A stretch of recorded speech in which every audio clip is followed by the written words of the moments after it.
tema de hoy, enzimas, ¿sí? Ya que estábamos viendo el tema de proteínas y todavía vamos en tema cuestionarios con temas de proteínas, entonces se nos presta este espacio para continuar con enzimas. Ya que, sí, las enzimas, antes se consideraba que todas las enzimas eran proteínas, hasta que, bueno, se descubrieron algunas que son enzimas y no necesariamente son proteínas. Entonces teníamos este concepto que me decía que las enzimas son proteínas que catalizan reacciones en los sistemas biológicos, ¿sí? Entonces podemos decir que en general son proteínas que catalizan reacciones en los sistemas biológicos. Pero sí, esa es su función, catalizar las reacciones de los sistemas biológicos. ¿Qué quiere decir eso? Que son capaces de acelerar las reacciones y sin dejar residuos ni degradarse. Esa es la característica fundamental, ¿sí?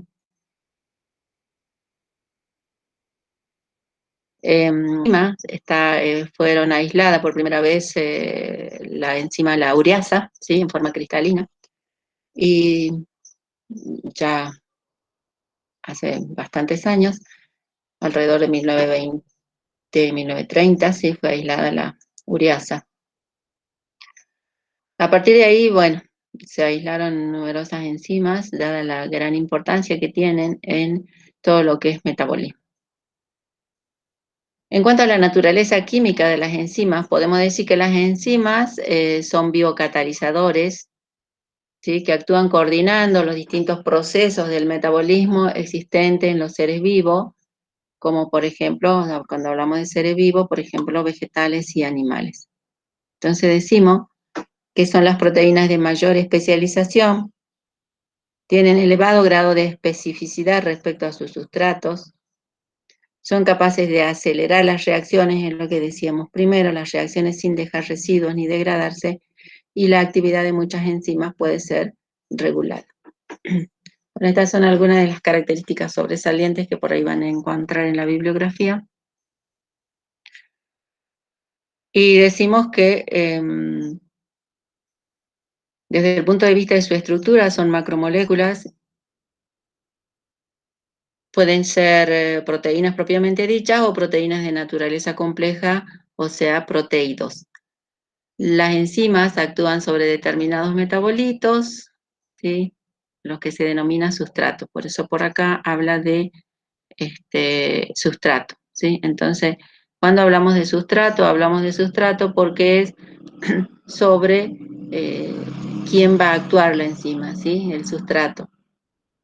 Son los metabolitos sobre los que va a actuar la enzima. O sea, que la enzima va a reaccionar con el sustrato, formando un complejo transitorio que se denomina enzima sustrato. A ver si podemos ir viendo. ¿Sí? Este esquema muy general, muy útil, que lo van a ver en muchos lugares, en la cual está explicado, ¿sí? Claramente cómo la enzima reacciona con el sustrato y forma un complejo enzima-sustrato, que es un complejo transitorio, el cual luego se disocia para dar los productos y se regenera nuevamente la enzima. Como vemos claramente, la enzima no se altera, como ingresa es como sale de la reacción. Sí ha producido la transformación del sustrato o metabolito a producto.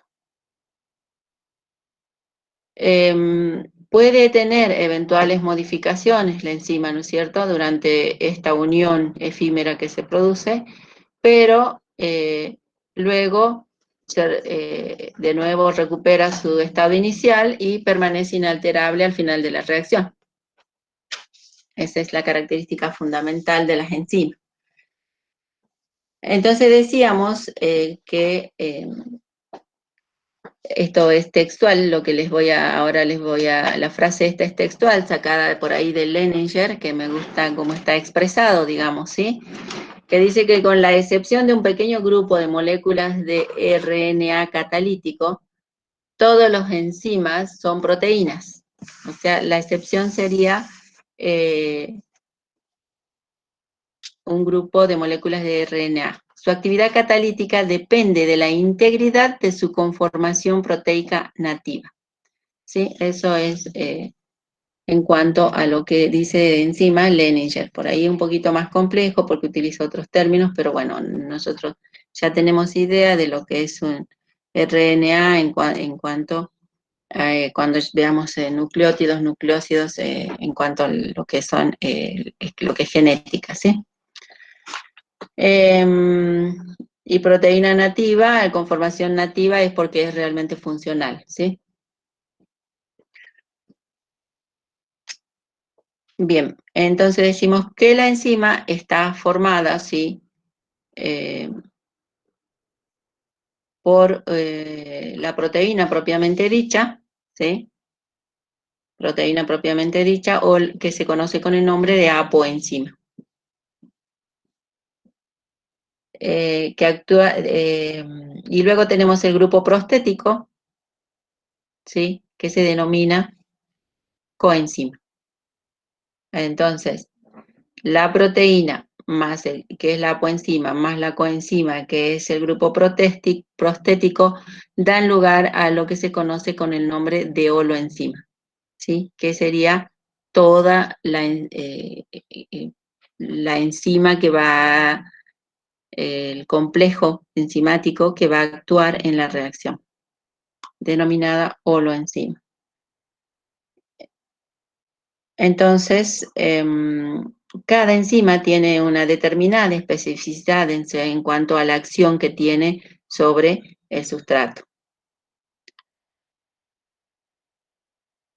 Hay una especificidad que está localizada en la proteína propiamente dicha, ¿sí? En la apoenzima, ahí está localizada la especificidad, o sea que no es que que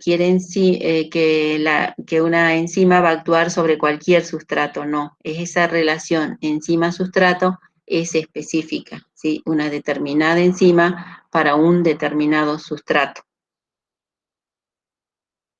Entonces, esa especificidad está localizada, ¿sí? En lo que se conoce como apoenzima o proteína propiamente dicha, porque se caracteriza, ¿sí? En esta molécula que tiene un determinado grupo de la porción de esa molécula con predominio de las funciones ionizables, ¿sí? Que son las que por atracción, ¿sí? Y uniones de coordinación son los que se van a unir al sustrato.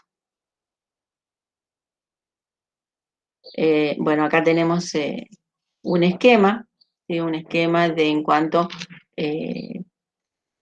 cuando se decía que era un sistema como de cerradura, vieron que la cerradura es estática y luego estas serían las llaves que encajan justo ahí, entonces los sustratos se unen y dan lugar a la formación de productos, pero es un sistema estático, el famoso esquema o representación de llave-cerradura.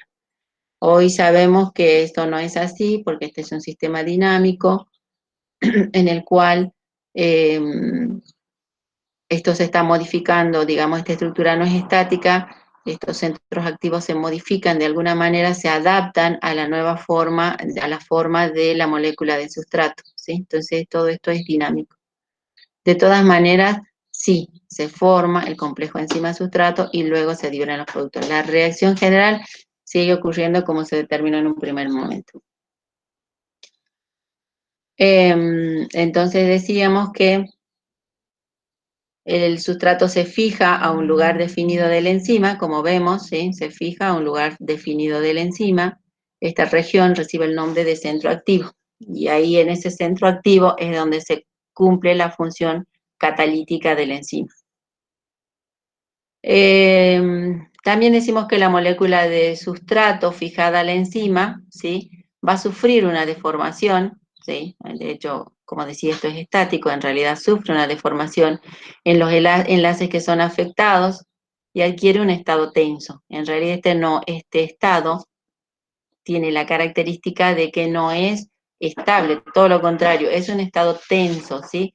Por lo cual eso hace o facilita la formación de los productos.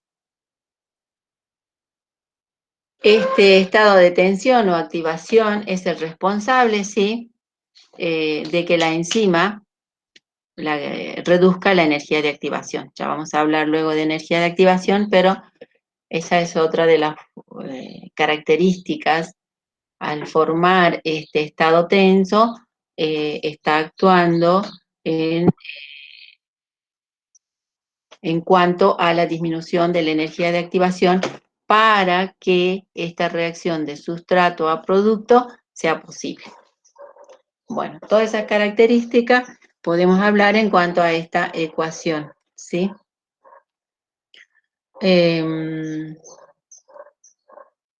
¿Sí? Por ejemplo, acá está la estructura de la proteína, ¿sí? Sostiene el posicionamiento correcto de los aminoácidos, o sea, toda esta sería, ¿sí?, la enzima. Este sería el sitio activo y este sería el sitio catalítico. Entonces, este sitio activo es el que va a hacer que la enzima que el sustrato tome una determinada forma espacial, o sea, se oriente, ¿sí? Y el catalítico va a ser el entorno favorable, o sea, donde se va a producir la disminución de la energía de activación.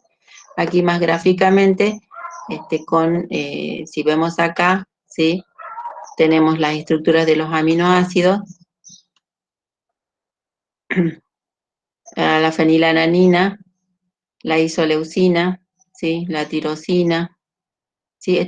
Si ustedes ven, ahí tenemos los grupos aminos y los grupos carboxilos que determinan la forma de los aminoácidos. Todo esto es una estructura de proteínas en las cuales se encuentran, ¿sí?, los aminoácidos. Y bueno, cómo van orientando a la molécula del sustrato por sus enlaces. Eso ya es como que, a diferencia de esto, que era una simple cerradura, se observa que esto es un movimiento dinámico. Sí, nuevamente, el sitio activo enzimático, como está representado. El sitio activo se une al sustrato y cataliza una reacción, dice, específica. O sea, tenemos el sustrato, el sitio activo, la enzima, ven el tamaño de la enzima.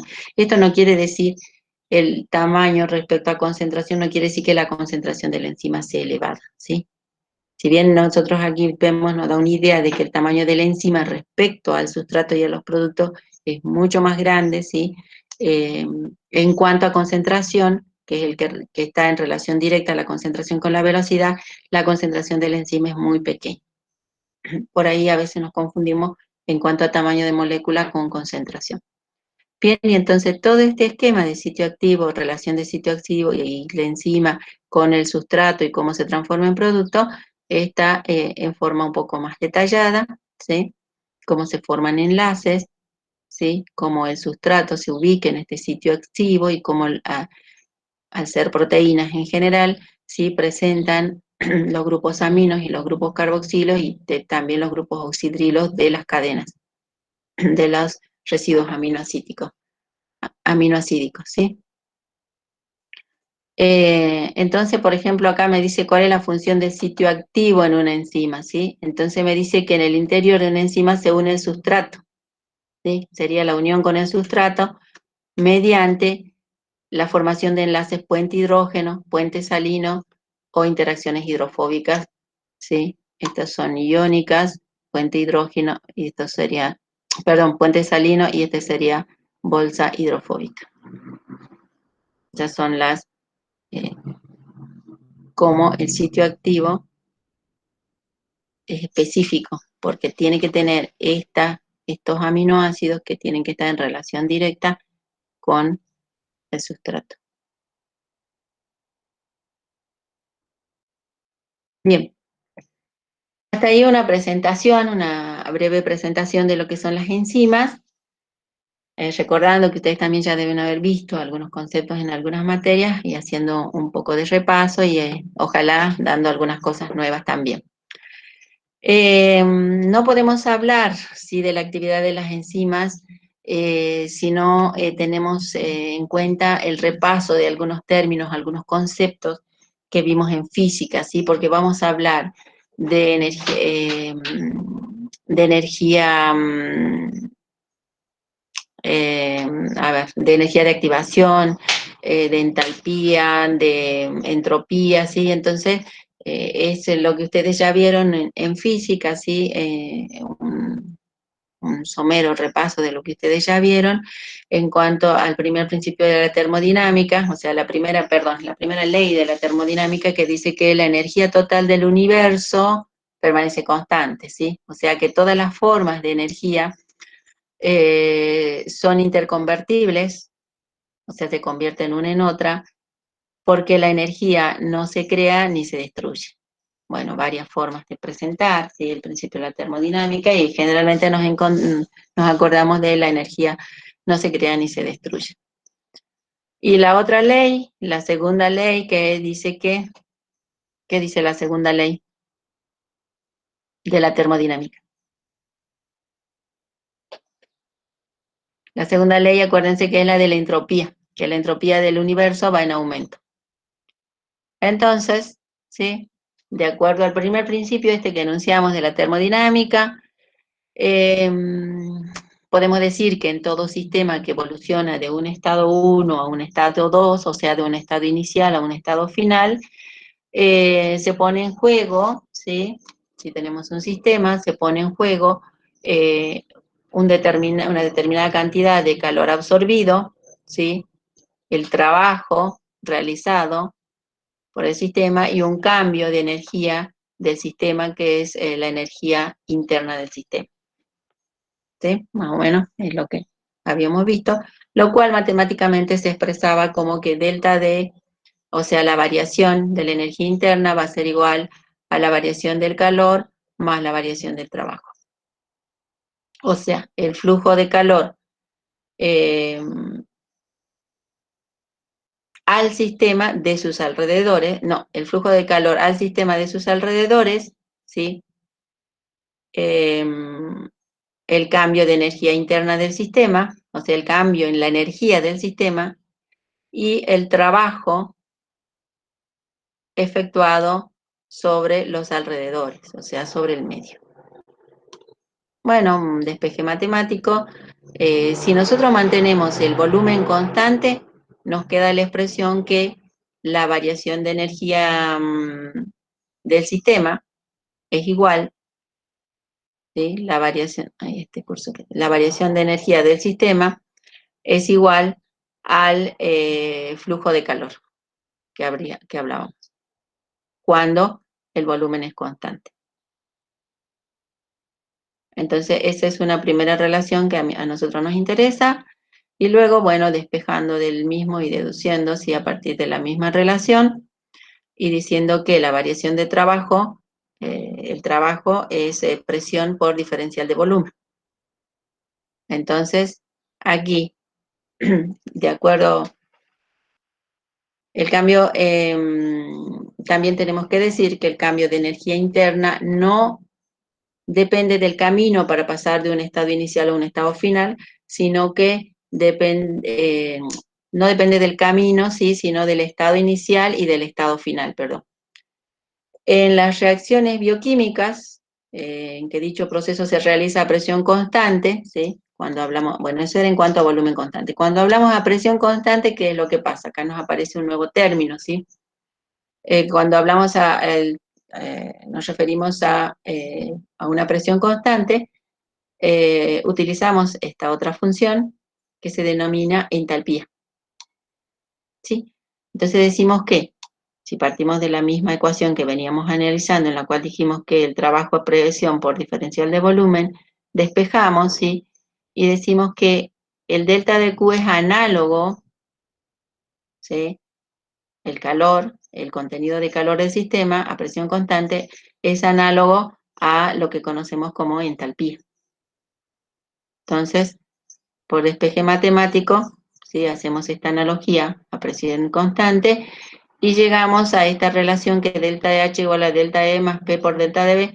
En realidad, ¿sí? Después de que acá hablamos de una situación 1, una situación 2, se hace todo el despeje matemático, el paso a paso, lo que nos interesa es esta, que recordemos nosotros que nos decía que la entalpía es igual a la variación, ¿sí?, de la energía potencial por la presión, por el diferencial de volumen, que vendría de acá. O sea, la relación de la entalpía con la variación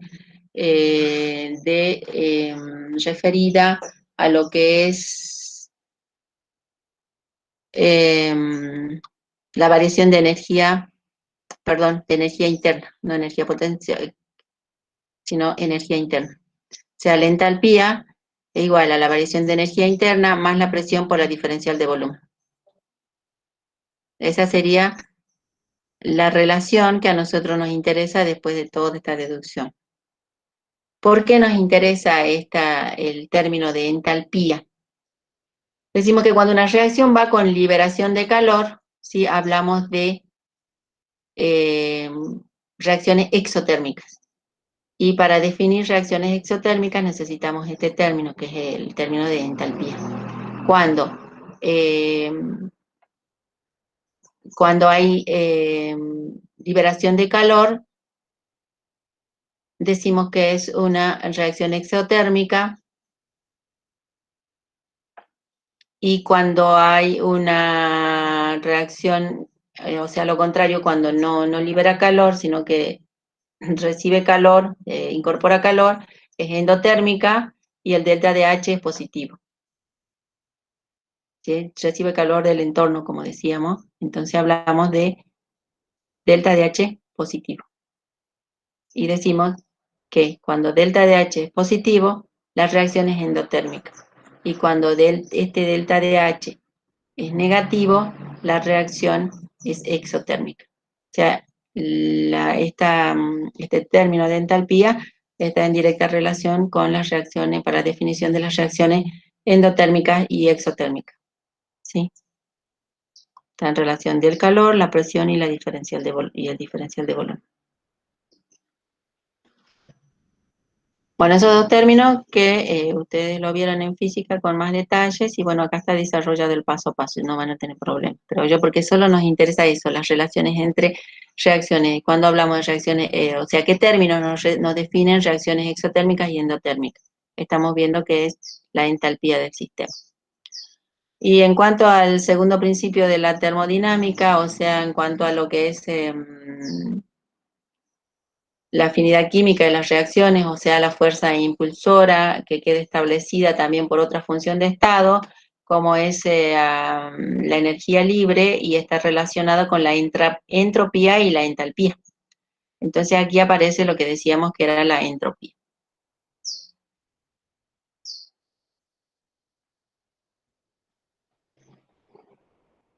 Entonces acá tenemos la entropía y también tenemos la relación con la energía libre. Bueno, acá tenemos toda la deducción, ¿sí?, de trabajo, la ecuación de trabajo, y cómo se define la energía calórica no aprovechada como entropía.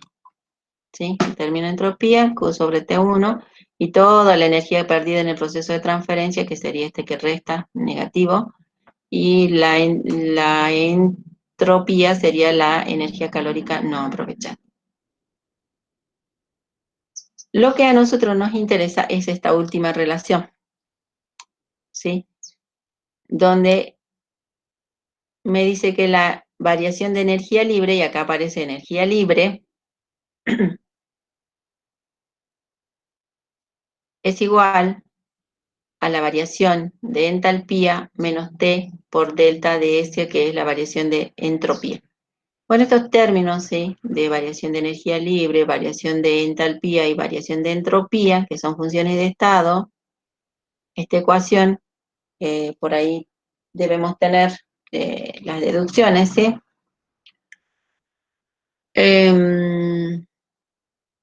Sí, nos da una idea, ¿sí?, de cómo un estado evoluciona cómo un sistema evoluciona de un estado 1 a un estado 2, realizando el trabajo, y está dando un cambio de entalpía y de entropía. Bueno, esta relación digamos, esta ecuación que me relaciona la variación de energía libre, la entalpía y la entropía, es la que a mí me interesa o me define lo que nosotros conocemos como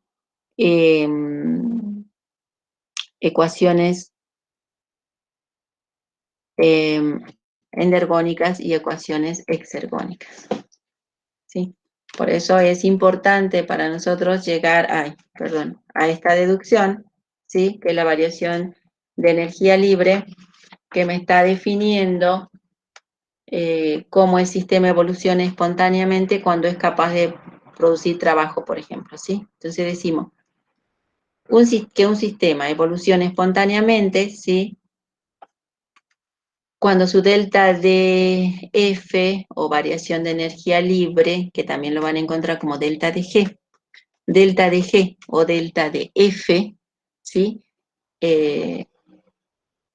Cuando tiene un valor negativo, o sea, es menor que 0, es exergónica. Para que tenga un valor menor que 0, este término va a tener que ser mayor que este término. Entonces, en esa situación, decimos que la reacción es espontánea, ¿sí? Y es exergónica.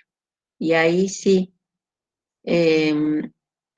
hay una reducción de energía libre y la fuerza que va a determinar la dirección del proceso es la tendencia a aumentar la entropía.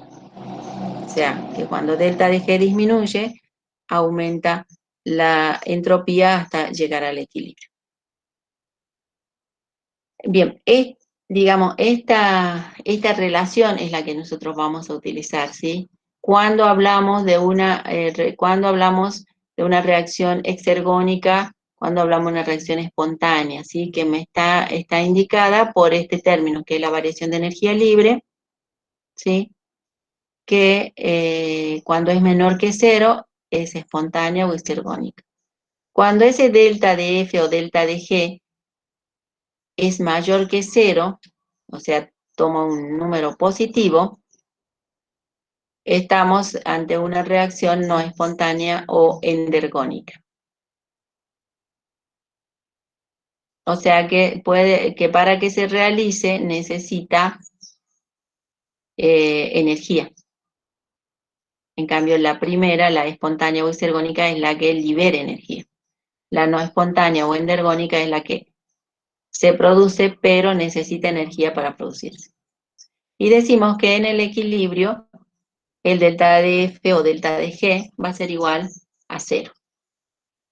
Bien, repasado algunos términos, ¿sí? Aclarando cuáles son los conceptos finales que a nosotros nos interesa, son esos, ¿sí? Variación de energía libre, entalpía. Entonces decimos que la entalpía está en relación directa, nos está definiendo las reacciones exotérmicas y endotérmicas. Cambio, esto que es la variación de energía libre, hablamos de energía espontánea o exergónica, o no espontánea o endergónica. Bueno, y acá tenemos, ¿sí? Como una reacción endergónica, o sea que necesita, ¿sí? Energía para producirse, es transformada por una reacción exergónica. O sea, una reacción endergónica, al acoplarse con una reacción exergónica, puede ser transformada en reacción exergónica.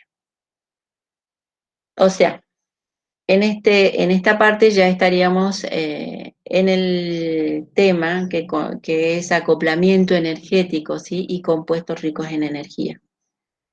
En el caso de las reacciones bioquímicas, sí, se usa la convención de que todas las reacciones que se producen espontáneamente se llaman exergónicas y liberan energía, y todas las reacciones que no se producen espontáneamente se denominan endergónicas. Podemos decir que la mayor parte de las reacciones que se producen en el organismo son de naturaleza endergónica. Es decir, que para que sean factibles de realizarse, el organismo acude, ¿sí? Realizando una reacción exergónica. De modo que la variación de energía libre final va a ser menor que 0. Esto hace posible que las reacciones no espontáneas se transformen en reacciones espontáneas. ¿Sí? Ahí es cuando hablamos de acoplamiento energético. Todos los compuestos que hacen posible que una reacción endergónica se transforme en exergónica reciben el nombre de compuestos ricos en energía, como es el caso de este ejemplo, en el cual el compuesto rico en energía, ¿quién es? Y que siempre yo les digo, cuando a ustedes le pregunten cuál es el compuesto rico en energía, el ejemplo clásico que siempre tenemos es el ATP, el adenosintrifosfato. ¿Sí? El adenosintrifosfato, que es un nucleótido, que está formado por una base, un azúcar y los grupos fosfato. Y acá tenemos un ejemplo, ¿sí? Un ejemplo de cómo una reacción que tiene un delta de F positivo, o sea, mayor que 0, puede, ¿sí?, acoplarse con una reacción que es como el ATP rica en energía, que es exergónica, y puede producirse esa reacción con transformarse en una reacción exergónica, o sea, con una variación de energía libre menor a 0, como se ve acá. Esta etapa es la etapa del inicio de la glucólisis. Cuando nosotros veamos metabolismo, vamos a ver que a partir, si la glucólisis empieza a partir de la glucosa libre, no a partir del glucógeno o almidón, o almidón, la glucosa libre, en su estado libre, como ya habíamos visto la glucosa, ¿sí?, más el fósforo inorgánico, va a dar lugar a la formación de la glucosa 6-fosfato, y así se inicia la glucólisis. Pero como verán, aquí se produce un gasto de energía, porque necesita energía para producirse, entonces la energía es cedida por el ATP. El ATP que pasa a ADP más fósforo inorgánico, y cuando pasa a ADP liberando este fósforo inorgánico, libera energía. Esa energía es tomada por esta reacción. Por eso decimos que son reacciones acopladas, transformando el delta de F final, ¿sí?, en una reacción con valor menor a 0, o sea, exergónica. Acá tenemos otro ejemplo. Cuando el aldehído glicérico pasa a ácido glicérico, se produce una oxidación.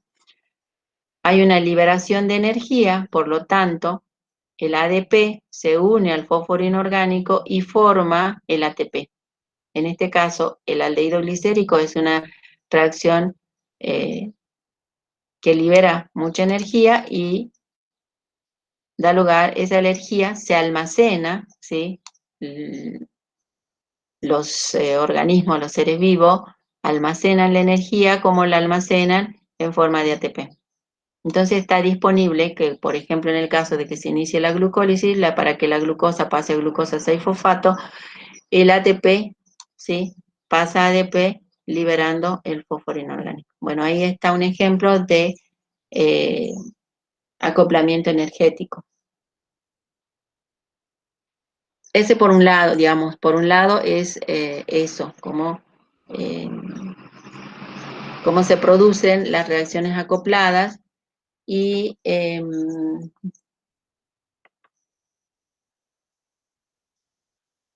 cómo se transforma la reacción no espontánea en una reacción espontánea. Bueno, no tengo aquí el cálculo matemático, pero bueno, si buscamos los valores de delta de F, me va a dar el delta de F1, o sea, el delta de F1, este valor, si me da, por ejemplo, 13,8 positivo, y un delta de F tiene que ser negativo, menos 30,5, hago la diferencia, ¿sí? Más 13,8, más menos 30, me va a dar un valor de menos 3, menos 13, menos 16, más o menos. Un valor negativo. Entonces, decíamos, bueno, que este está compuesto, ya dijimos cómo está compuesto más o menos el adenosintrifosfato, Y otra, sí, la reacción acá está explicada como la reacción 1, glucosa, que pasa a glucosa 6-fosfato, sí, tiene esta variación de energía libre. Y la reacción 2 tiene toda esta variación de energía libre que es mucho más grande, ¿sí? Entonces, por eso es que le cede. Y la reacción completa, que es la reacción 3, ¿sí? Que sería esta la reacción completa, ¿sí? Va a haber una diferencia entre esta energía y la energía que es cedida por esto, que me va a dar un delta de G positivo. Entonces, este es delta de G negativo y este rosado, delta de G positivo. Por eso me indica delta de G, que es igual a delta de G1 más delta de G2, negativo más positivo, este es más grande, me da un valor de delta de G negativo, por lo tanto, sí, químicamente, ahí está con sus, gráficamente, mejor dicho, a través de la variación de la energía libre, de los valores de variación de energía libre. Bien, hablábamos de ATP y brevemente podemos decir que el ATP es un nucleósido, está formado por un nucleósido y las uniones fosfóricas. Un nucleósido está formado por la base, que es una que puede ser púrica o pirimidínica. En el caso del ATP, la adenina es una base pirimidínica que se une a un azúcar, la D-ribosa, que es esta, la D-ribosa. Entonces tenemos la base pirimidínica, que es la adenina, que es la 6-aminopurina, que se une al azúcar, que como ya vimos nosotros cuando vimos hidrato de carbono, la ribosa, ¿sí? Entonces, se une, libera agua y se forma el nucleósido que está formado por la base y el azúcar. O sea, la base se une al carbono 1 del azúcar. Para que sea ahí, tendríamos un nucleósido, pero para que sea ATP nos está faltando, ¿sí? Esta unión. Teníamos la base, el azúcar, la base que se une al carbono 1, acá está el invertido en relación a la gráfica anterior, y en el carbono número 6 se van a unir los grupos fosfato. Como es trifosfato, son 1, 2, 3. Mediante unión éster se unen los 3 grupos fosfato. Y este es el famoso adenosín trifosfato, que es la molécula rica en energía por excelencia y es una coenzima que siempre almacena energía y libera energía a través de estos enlaces éster fosfórico. ¿Sí? Ese sería el ATP.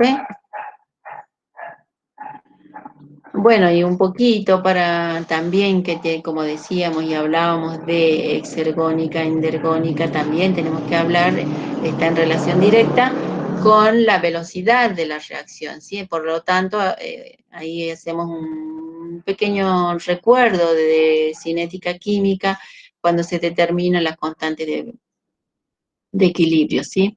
Cuando tenemos reactivos A más B que pasa a C más D y tenemos que definimos velocidad, que es igual a la velocidad 1, o sea, la velocidad 1 en es en este sentido, es igual a la constante 1 por la concentración de A y por la concentración de B. Y la velocidad 2, que se da en este sentido, es igual a la constante 2 por la concentración de C por la concentración de D. Cuando decimos que cuando estas velocidades se igualan, se llega al equilibrio, B1 es igual a B2, ¿sí? K1, o sea, toda esta expresión es igual a toda esta expresión, por lo tanto me queda que K1 sobre K2 es igual a la concentración de producto de los productos sobre producto de los reactivos. K1 sobre K2, al ser constante, puedo definirlo como la constante de equilibrio. Y ahí tenemos la famosa constante de equilibrio, repasada así brevemente, haciendo una síntesis. La constante de equilibrio que ustedes ya lo vieron en seminario, o lo van a ver en seminario, lo van a ver, donde la constante de equilibrio es igual al producto de los productos sobre el producto de los, la concentración del, a ver, la constante de equilibrio es el producto de la concentración de los productos sobre el producto de la concentración de los reactivos. Bueno, acá está con un ejemplo, ¿sí? Tenemos un ácido un alcohol, forman un éster. Por deshidratación, seguramente acá hubo un ácido sulfúrico que deshidrató, por lo tanto hay liberación de agua. Cuando escribimos la constante de equilibrio, escribimos el producto, y acá adrede se escribió agua y se tachó para indicar que los disolventes, ¿sí?, como ser el agua, no van en la constante de equilibrio. Y luego escribimos los reactivos, concentración de los reactivos, ¿sí? Esta concentración, esta variación de energía libre de esta reacción va a disminuir, y si ocurre en este otro sentido, porque vean, fíjense que es en ambos sentidos, si ocurre en este otro sentido, ¿sí?, también va a disminuir hasta llegar a un equilibrio, ¿sí? Por ahí van a encontrar este grafiquito que ya casi no lo vi, pero puede estar, que se llama coordenadas de reacción.